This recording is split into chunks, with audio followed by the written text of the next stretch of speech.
কুকুর কুত্তার লেজ গুটায়া পালাইছে। এই সকল কুত্তাকে আর বাংলাদেশে ঢুকতে দেওয়া হবে না।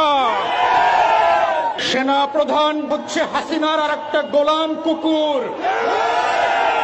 এক কুকুরের বাচ্চা দিয়ে আর এক কুকুরকে স্বাধীন করা যাবে না।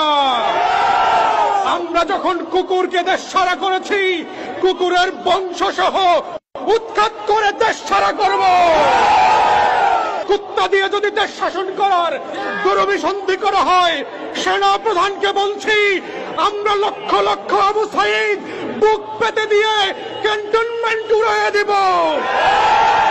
বাংলাদেশ নিয়ে কোনো ষড়যন্ত্র করবেন না। আপনার বেঁচে পালাবার কোনো জায়গা নাই। আপনার অপশন হচ্ছে দুইটা, বাংলাদেশের কারাগারে থাকবেন নাকি বেলজিয়ামের কারাগারে থাকবেন। আপনাকে সিদ্ধান্ত নিতে হবে আপনার কবর কি